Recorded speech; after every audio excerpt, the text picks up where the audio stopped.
You are here with Ashley from Raw Vegan Power, y'all. And we are here with Luke Quinn, the local kombucha man. So, Luke Quinn is going to show us what's going on. Basically, we took a cup of sugar and we took a cup of tea and we put it in a gallon of water and basically just heated it up till it was hot enough to melt the sugars. And then once the sugars are melted, now this isn't critical, but I like to include it in the kombucha preparation. 100 times clockwise, and that's 99, 100, and then 100 times counterclockwise. 1, 2, 3, and a good oolong tea is going to get you 3 extractions. The first extraction, I like to make sure the tea brews for about 5 to 10 minutes. Then the second extraction, I'll brew it for somewhere between 20 to 40 minutes.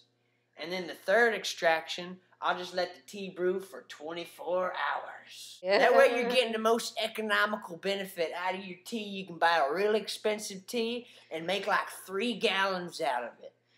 Okay, so, how much did it cost for that tea that you bought right there? It was way too expensive. It was? I highly recommend not spending that much money on it. Whatever it was I spent on it. So the third extraction, does it taste the same as the first extraction? Well, the taste is very different on all 3. Number 1's got the most caffeine in it. And the second one's got a little bit less caffeine. And the third one, maybe no caffeine at all.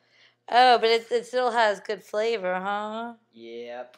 Yes, sir, huh? Yes, ma'am, Basically, the reason why you want to take out the particulate matter is because the particulate matter will get up inside the kombucha, and the kombucha will turn it into goo.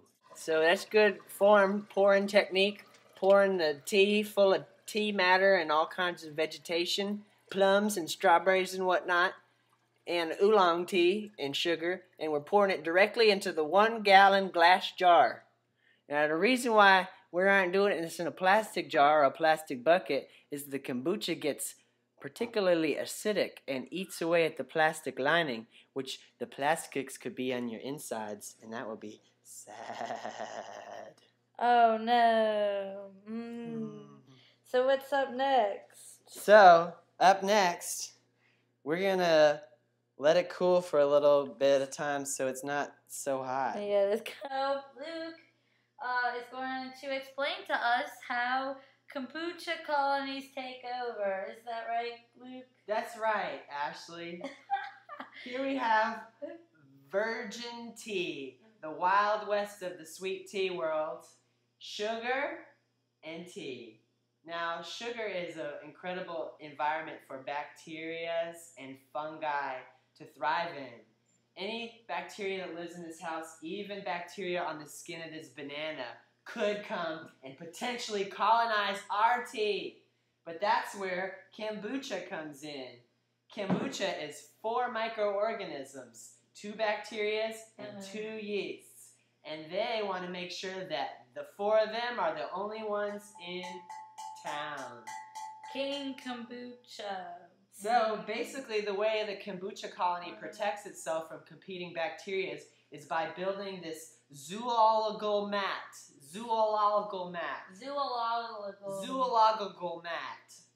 Which is basically just cellulose tied to air pockets. And they fill the air pockets with carbon dioxide, and the SCOBY floats to the top. Here's a close-up view. The SCOBY. That's an acronym for Symbiotic Colony of Bacteria and Yeast. Everybody! Symbiotic Colony of Bacteria and Yeast. Symbiotic Colony of Bacteria and Yeast. That's Symbiotic Colony of Bacteria and Yeast. And so that symbiotic colony of bacteria and yeast, we're going to move it from this jar to this jar, and it's going to take over. How do you plan on getting that out of that? You're right. Oh, no. How did I even get it in there in the first place?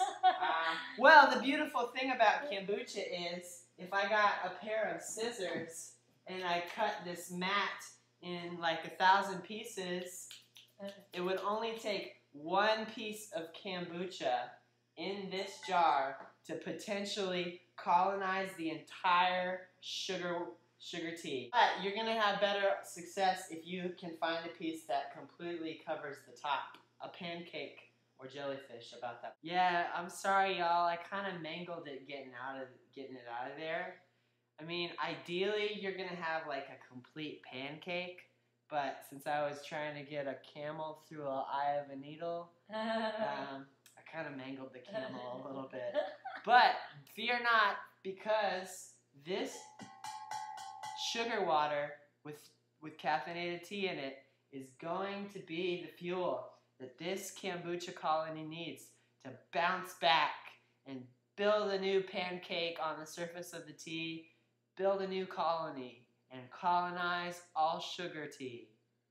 Okay, you want to put the pancake in, Ashley? Hey. Oh, see if you can place it lightly on the surface. Oh shit. Too late. Oh, wait. Let me do. Oh, that's fine. Look! Oh, look! It's floating back to the top. Wait, no, it's in suspended animation, y'all. Here. Oh look! It looks like it is. It's trying to go back to the surface. It's trying to go back to the place where it came from, the surface of the water. Wow. We have a floater! Wow. Holy cow! It's meant to be. It's meant to be, y'all. Don't worry though if your kombucha sinks to the bottom. That's just how the cookie crumbles sometimes, and even if it's on the bottom, it will still build a colony on the top. And then one day, if you're lucky, the colony that forms on the top and the SCOBY on the bottom will meet in the middle, and they'll join back together. So it looks like you're putting some cheesecloth on there, Ashley. Yes, Luke, I sure am. Why is it that you put cheesecloth on there and not like a metal lid with a rubber stopper so that no air can escape? Well, I'm not too sure. You're the expert. Oh, right. Oh, so kombucha needs to breathe. It's got 2 anaerobic bacteria, but it also has 2 aerobic bacteria. And if you know aerobic exercise, you need lots of oxygen. Also, this allows you to breathe lightly upon your kombucha in the morning. Oh, that looks so pretty. Excellent it job, looks like Ashley. A Hebrew man. Yasser Arafat. So now what do we do, Luke Quinn? Wait a week. Oh, really? Yeah, just wait a week. And then after that, I can drink it. Yeah, and then we'll go to the next YouTube video a week later. Yeah. So this is some Cajun kombucha, y'all. But we'll be back in a week to see the next step. So check us out. Peace out, y'all. Down from the NOLA.